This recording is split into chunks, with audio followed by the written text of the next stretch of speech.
Muito bem, hoje estamos ao lado de Dr. Antônio Danelon, psicólogo. Nós estamos entrevistando o Dr. Eduardo Gomes, a saúde bucal, hoje que nós estamos falando. E aqui no intervalo as perguntas vão surgindo, vão falando, mas aqui tem uma telespectadora nossa também, a Eva, sempre participa com a gente. Obrigado a Eva, um abraço ao filho Vitor Hugo, pequenino Vitor Hugo, mas ela tem uma filha de 3 meses, doutor Eduardo, 3 meses e meio. E ela está babando muito. Será que vem vindo dentinhos por aí? Pergunta para o doutor Eduardo, porque ela não tira a mão da boca. Exatamente. A gente pode discutir um pouquinho. Qual é a idade em que os dentes têm erupção?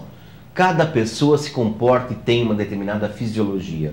Uns meses a mais, uns dias a menos, isso é variável de pessoa para pessoa. Então tem criança aí que 2, 3 meses de idade já erupcionam o dente. Tem criança aí que com 6 meses, 8 meses vão erupcionar o dente. Então, essa idade cronológica que é de cada um, ela pode ser relativa. Não quer dizer que se você, aos 2 meses, a criança não apontou os dentes, ela não vai ter uma genesia dental, uma falta do dente, absolutamente isso. Agora, esse sinal que a mãe está contando aí, a Eva, né, Antônio Carlos? Sim. A dona Eva, que a criança está babando muito e põe a mão na boca e coça e fica meio chorona, etc. Nessa idade de 3 meses, você já pode suspeitar com grande ênfase que ela já deva estar vindo aí a erupção dos dentinhos aparecendo para ela aí. É tão bonitinho. E só uma coisa que eu devo falar, viu, mãe?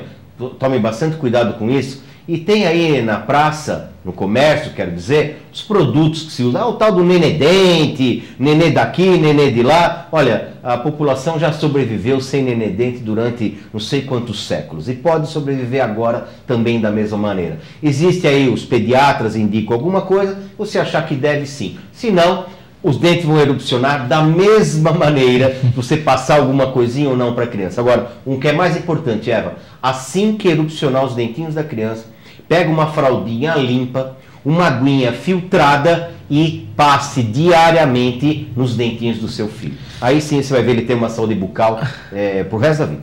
O Douglas está participando aqui, ele diz o seguinte: doutor, na madrugada o dente começa a doer. O que fazemos, porque vocês vão atender só no outro dia? Dentista de plantão, né? Aqui em Bragança a gente não tem muito, mas em São Paulo tem assim, 24 horas. Fugindo do assalto, né? Que você não sabe, o cara tá com dor de dente, ele entra e depois tira uma 765, põe na sua cabeça para te assaltar. Mas, na melhor das hipóteses, se estiver doendo realmente, é bem complicado, viu? Eu tenho impressão, eu posso estar falando bobagem, né? Mas eu tenho impressão que nós temos aí o hospital aqui em Bragança, o hospital de plantão, aí o Bom Jesus, etc. Eu acho que eles cuidam casos, existem dentista plantonista lá, que para um problema grave como esse, você pode estar recorrendo a fazer uma emergência numa situação como essa. E no dia seguinte você vai esperar os dentistas abrirem realmente para poder estar cuidando disso. Agora, por que ele dói à noite? É um grande incógnito. É para lembrar para você, isso é para lembrar durante a noite inteira que você vai ficar sem dormir, que já devia ter ido no dentista antes de chegar à noite. Não tem o que fazer. Você devia ter procurado ele. Não tem que tomar. Olha, remédio tem alguns tipos de patologia, pulpite, por exemplo, inflamação da polpa, que não passa com remédio comum, não. Nem muitas vezes a própria anestesia do dentista ali, no momento que ele está na cadeira, é dificultoso de você estar fazendo o indivíduo ter uma anestesia por conta disso. Processo inflamatório, tecido necrosado, muitas vezes aqui, como a gente fala, a anestesia não pega direito. Então é necessário se dar uma anestesia dentro do dente, dentro da polpa. Agora, você imagina tomar um remédio, toma 60 gotas disso, 60 gotas daquilo, realmente você vai virar o vidro. E muitas vezes não vai resolver essa situação, não. Eduardo, como é que o papai e a mamãe podem negociar com os filhos para eliminar aquela chupetinha? Cada um sabe onde aperta o seu calo, né, Danelon, que nem eu falei, e de pequeno que se torce o pepino. Eu tenho um exemplo muito... Tem crianças aí que foram citados aí, alguns amigos contam, a criança sem mais nem menos, ou a chupeta, ou a mamadeira, pega, solta num canto e não quer mais saber. Mas tem aquelas crianças mais persistentes, que ficam a chupeta até 5, 6 anos, uma coisa até um pouquinho feio de se ver, né? Que isso já há muito tempo você já tem que ter tirado essa chupeta. A mamadeira ainda, os pediatras muitas vezes acho que tem uma idade limite, mas isso é muito, vai de pessoa para pessoa, da mãe, de como é o relacionamento com o filho. Mas eu tenho um outro exemplo bem interessante, Danilão. Sim. Meu irmão, e hoje, ele, para trocar a chupeta, eu lembro muito bem que a minha mãe tinha um primo lá em São Paulo, que acabou trocando a chupeta por um galo galizé. Um galizé vivo. A galo vivo? O galinho, não era de pelúcia, não. É um galizé vivo. Ele olhava, o galizé adorava, e minha mãe ofereceu. Quer trocar pela chupeta? Na ordem, tem o chupeta da boca, e daí ficou com o galo. Depois o galo, acho que foi para a panela, sei lá o que aconteceu com ele. Sim. Mas naquela hora foi a negociação que se tinha. Então, aí vai o limite de cada um, né, Danilon? Como é que você deve tratar dentro da sua casa? Você observa o que a criança gosta, o que ela faz, troca aquilo troca uma coisa saudável. Né? Aí troca a chupeta por um pirulito, né, Antônio Carlos? Sim. Você tira a chupeta, mas eu te dou um pirulito a noite inteira. Então aí também não dá. Você tem que trocar. Os psicólogos, mais do que ninguém, entendem a respeito de uma situação de negociação dentro de casa. E eu acho que o céu é o limite, ou seja, o pai e a mãe são o limite da criança. Mas lembre-se, é de pequeno que torce pepino. Se você não der a chupeta para ele, Danilão, ele não vai nem saber que existe. O que é importante, né? O que é importante acima de tudo. O adoçante também vai ter problema com cáries quem não escovar os dentes? Depende do tipo de adoçante. Esses com ciclamato, a antiga sacarina, a estévia, e tem mais um outro aí agora que é o sucralose, né? Tem o mid sugar. O mid sugar é um adoçante, metade açúcar, metade adoçante sintético. Então, muito cuidado e olha a fórmula. A pessoa que for no supermercado, o doutor Eduardo, ele vai chegar lá e vai pegar. Aí, agora tem aquela coisa que fala, né? O de aspartame pode, o outro não. Como é que tem que identificar? Pode em relação à saúde de uma maneira geral, a diabetes, aquela coisa toda. Em relação aos dentes, existem os açúcares normais, a glicose, a frutose, a sacarose, né? Então existe uma gama de açúcares aí que estão embutidos em alguns nomes. É como eu falei dos chicletes agora. Eu só masco o sugar free. Chicletes que não tem açúcar. Não tem glicose? Não. Mas ele tem o quê? Tem o sorbitol. O sorbitol é um açúcar que fermenta na boca também. Mas normalmente, viu, Antônio Carlos? Esses aí que a gente encontra no comércio, eles não têm uma relação direta com formação de cárie, não. Tá? A não ser que você tem que olhar. Tem uns aí, o tal do mid sugar, é metade adoçante, metade açúcar. Então, você pensa que não está usando nada que possa fermentar a sua boca, mas na realidade ele fermenta. Agora, o importante pode usar até o açúcar, Antônio Carlos. Se não for para engordar, para ficar em forma, se não for uma prescrição médica o uso de açúcar, deve usar o açúcar normalmente. Só que tem uma coisa, escovação de dentes sempre o uso do açúcar por conta da fermentação que isso provoca na boca. Doutor Eduardo, queria falar um pouquinho sobre as alterações das articulações temporomandibular. Quais são essas alterações? Pois é, muito bem. Isso é uma boa pergunta, Danilon.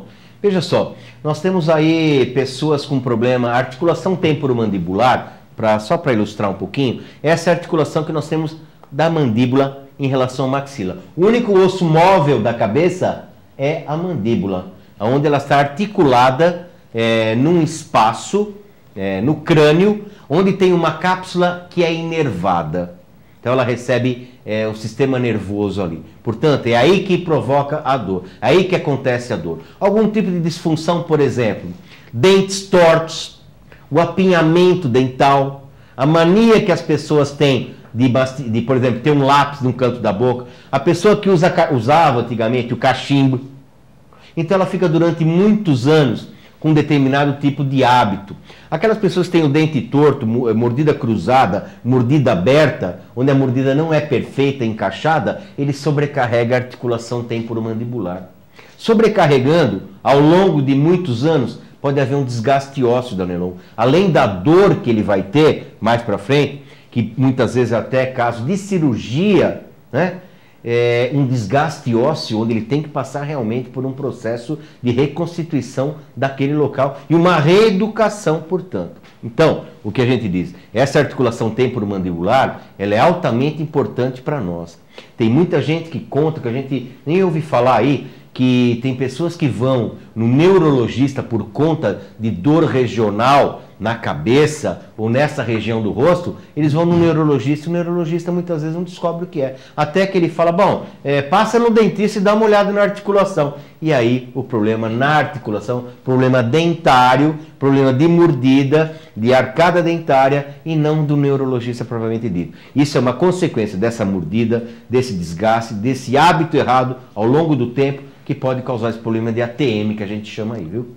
Muito bem, hoje nós estamos entrevistando o doutor Eduardo Gomes. Eduardo, no final de cada programa eu faço algumas perguntas, bate-bola rapidinho só para conhecer um pouquinho melhor o entrevistado, tá bom? Perfeito. Vamos conhecer um pouquinho mais o nosso entrevistado de hoje, doutor Eduardo Gomes.